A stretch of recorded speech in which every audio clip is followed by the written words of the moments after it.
विषय है हमारा यह अध्याय कबीर की साखी जो कि क्लास 9th के बुक से लिया गया है, जो कि आप अभी अपने सामने देख भी रहे हैं। कबीर की साखियां आज हम पढ़ेंगे। दास जी के बारे में कुछ जरूरी बातें मैंने यहाँ पे पॉइंट आउट कर रखी हैं, जो कि आप देख रहे हैं। यहाँ पर उनके नाम, जन्म, पिता का नाम, माता का नाम और पिता का नाम, माता का नाम, पत्नी का नाम, बच्चे, मुख्य रचनाएं, शिक्षा और मृत्यु। ये एक शॉर्ट फॉर्म है जो कि आप इसको जल्दी से जल्दी देखकर लर्न कर सकते हैं। मोटी मोटी बातें जो कही जाती हैं वो हैं ये। ठीक है, मैंने ईयरफोन लगा रखा था पर इसको कान में लगाना ही भूल गई, तो शायद शुरुआती आवाज़ सही नहीं आ रही होगी, पर कोई नहीं।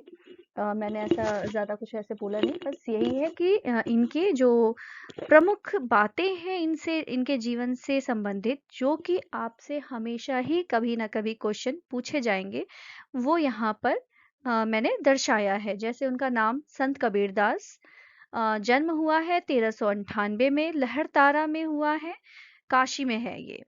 और इनके पिता का नाम नीरू है, जो कि आप देख रहे हैं स्क्रीन पे, और माता का नाम नीमा है, और पत्नी का नाम है लोई। इनकी पत्नी लोई थी, और इनके दो संतान थी, एक पुत्र और एक पुत्री, जिसमें कि पुत्र का नाम कमाल था और पुत्री का नाम कमाली। इनकी 3 मुख्य रचनाएं हैं, साखी, सबद, रमैनी। जो और मैं आपको एक मुख्य बात ये भी बता दूं, जो कि आप देख रहे हैं सामने लिखा हुआ, कि इनकी शिक्षा के बारे में, कि ये निरक्षर थे, ये पढ़े लिखे नहीं थे। फिर आपके दिमाग में एक बात आ रही होगी कि आखिर ये निरक्षर थे तो इन्होंने ये 3 रचनाएं कैसे लिखी? तो इन्होंने नहीं लिखी, इनके शिष्य ने लिखी थी। ठीक है, उसको संग्रहित किया था बिजक में। 1518 में इनकी मृत्यु हुई है। कहाँ पर? मगहर में, उत्तर प्रदेश में। इनके जन्म को लेकर बहुत सारी किंवदंतियां हैं, जो कि आप इसको पढ़ेंगे, देखेंगे। कुछ आप खुद भी, ये देखिए, ये वो किताब है जिससे मैं पढ़ा रही हूँ, है ना? ठीक है, तो यहाँ पर उनके जीवन से संबंधित कुछ बातें हम देख लेते हैं। कबीरदास जी के जन्म और मृत्यु के बारे में अनेक किंवदंतियां प्रचलित हैं। कहा जाता है कि सन 1398 में काशी में उनका जन्म हुआ था, और सन 1518 के आसपास मगहर में देहांत हुआ था। कहाँ पर? मगहर में। कबीर ने विधिवत शिक्षा नहीं पाई थी, परंतु सत्संग, पर्यटन तथा अनुभव से उन्होंने ज्ञान प्राप्त किया था। कहा जाता है ना, जैसी संगति होती है वैसा ज्ञान होता है। तो कबीरदास जी ने अपनी संगति बहुत ही अच्छे लोगों के साथ रखी, उनको तरह तरह के ज्ञान उन्हीं से मिलते थे। भक्तिकालीन निर्गुण संत परंपरा के प्रमुख कवि कबीर की रचनाएं मुख्यतः कबीर ग्रंथावली में संग्रहित हैं। किसमें संग्रहित हैं? कबीर ग्रंथावली में। किंतु कबीर पंथ में उनकी रचनाओं का संग्रह बीजक में है। जैसा कि मैंने बताया था ना, बीजक ही प्रमाणिक माना जाता है। कुछ रचनाएं गुरु ग्रंथ साहब में भी संग्रहित हैं। कबीर अत्यंत उदार, निर्भय तथा सदगृहस्थ संत थे। राम और रहीम की एकता में विश्वास रखने वाले कबीर ने ईश्वर के नाम पर चलने वाले हर तरह के पाखंड, भेदभाव और कर्म कांड का खंडन किया। उन्होंने अपने काव्य में धार्मिक और सामाजिक भेदभाव में से मुक्त मनुष्य की कल्पना की। ईश्वर प्रेम, ज्ञान तथा वैराग्य, गुरु भक्ति, सत्संग और साधु महिमा के साथ आत्मबोध और जगत बोध की अभिव्यक्ति उनके काव्य में हुई है। कबीर की भाषा की सहजता ही उनका काव्यात्मकता की शक्ति है। जितने सरल शब्दों में वे किसी भी बात को कह जाते थे, वही उनकी सबसे बड़ी शक्ति थी। जन भाषा के निकट होने के कारण उनकी काव्य भाषा में दार्शनिक चिंतन को सरल ढंग से व्यक्त करने की ताकत थी। तो देखा आपने, ये हमारे कबीरदास जी हैं। और इसमें जो है हम इनकी कुछ, कितनी है, 7 दोहे हैं, जिसको आज हम पढ़ेंगे। 7 दोहों में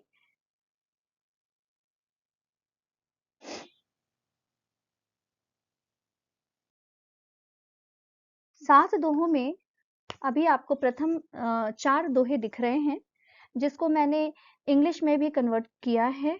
उम्मीद करूँगी इसको पढ़ने में आप लोगों को आसानी होगी, और अगर कहीं त्रुटि हो तो उसको थोड़ा-सा नज़रअंदाज करेंगे, क्योंकि मैंने कोशिश तो बहुत की है सही लिखने की, पर अगर गलती हो गई होगी तो मुझे आइडिया नहीं है। अभी पढ़कर फिर से समझ में आएगा, क्योंकि मुझे इस तरह से स्क्रीन पर बहुत लंबा काम करने की आदत नहीं है, तो मैं थक जा रही हूँ, मुझे समझ में भी नहीं आ रहा कि करना कैसे है ना?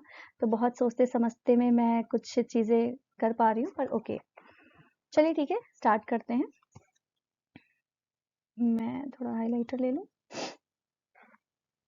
मानसरोवर सुभग जल, हंसा केलि करारी, मुक्ता फल मुक्ता चुगे। क्या है? मुक्ता फल मुक्ता चुगे, अब उड़ी अनत न जाही। क्या है? मानसरोवर सुभग जल, हंसा केलि कराही। देखिए यहाँ पे हंस को लेकर कबीरदास जी ने मनुष्यों को कुछ शिक्षा दी है, कुछ कहा है, कुछ बताया है। इसमें उन्होंने बहुत ही सरल शब्दों में ये बात बता दी है कि यदि आपको आनंद की प्राप्ति करनी हो तो आप हंस की तरह रहिए।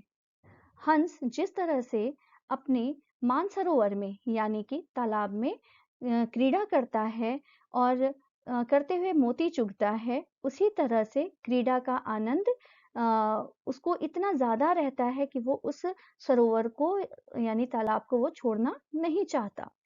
उसी तरह से फिर से मैं बोल रही हूँ कि हमें हंस की तरह होना चाहिए, कि जिस तरह से हंस मानसरोवर में क्रीड़ा करता है और मुक्ता फल मुक्ता चुगे। क्या है? मुक्ता फल मुक्ता चुगे, अब उड़ी अनत न जाही। कि वह वहां पर मोती चुगता है, क्रीड़ा करता है, पर उसे छोड़कर वह कहीं नहीं जाता, क्योंकि उसको उसमें ही बहुत खुशी मिलती है। उसी प्रकार से मनुष्य भी खुद को ईश्वर की भक्ति में लीन कर लेगा और परम मोक्ष का आनंद प्राप्त कर लेगा, तो फिर उसका ध्यान कहीं और नहीं भटकेगा। उसे प्रभु की भक्ति में मिलने वाला आनंद और कहीं नहीं मिलेगा। फिर वह प्रभु की भक्ति में ही मग्न रहेगा, इस मार्ग को छोड़कर वह कहीं नहीं जाएगा। तो ऐसा हमारे कबीरदास जी कहते हैं। यहाँ पे देखिए दूसरा है, प्रेमी ढूंढत मैं फिरूं, प्रेमी मिले न कोई, प्रेमी को प्रेमी मिले, तब सब विष अमृत होए। जैसा कि आपको आखिरी लाइन से समझ में आ रहा होगा कि प्रेमी को प्रेमी मिले तब सब विष अमृत होए, यानी प्रेमी को जब प्रेमी मिल जाता है तो विष भी अमृत के समान हो जाता है। प्रेमी ढूंढत मैं फिरूं, प्रेमी मिले न कोई। यहाँ पर देखिए कबीरदास जी ने किस तरह से कहा है कि प्रभु की सच्ची भक्ति करना चाहिए।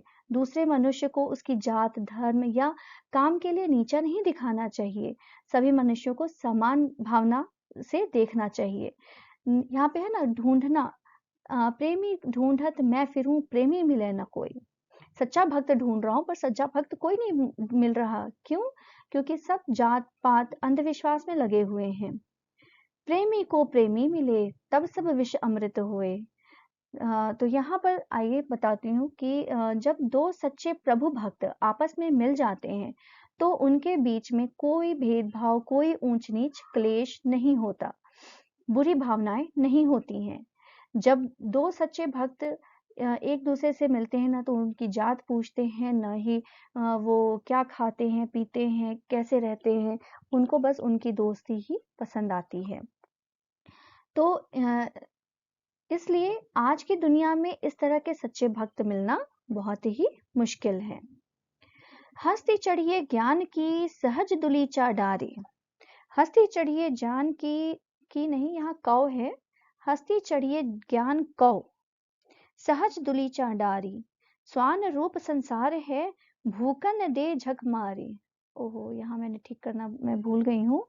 भूकन दे झक मारी, सहज दुलीचा डाल सन, अरूप संसार हो गया है। ओहो, थोड़ा सा ये इंग्लिश वाले में गलत है, इसको ध्यान देंगे आप, ठीक है? इसको अभी तो मैं ठीक नहीं कर पाऊंगी, ये हिंदी वाला सही है। इंग्लिश में आई थिंक मैंने ठीक करने की कोशिश की है पर ये नहीं हुआ है। हस हस्तिन हस्ती है भूटान दे जगह, ये गलत है। ये इंग्लिश वाला थोड़ा लाइन गलत हो गया है, मैं माफ़ी चाहूँगी इसके लिए। मैंने कोशिश की थी पर लग रहा है कि फिर से वो सेव नहीं हो पाया। तो ये हिंदी वाला सही है। हस्ती चढ़िए जान की जगह बस कौ हो जाएगा। की जगह की जगह क्या हो जाएगा? एक मिनट।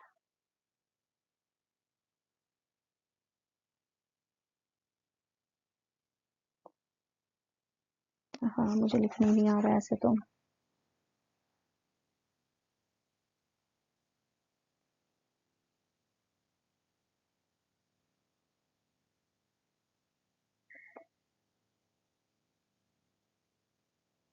ये माउस भी नहीं है ना मेरे पास, तो उससे लिखने में मुश्किल हो रही है मुझे। चलिए कोई नहीं, आप सुनकर सही कर लीजिए।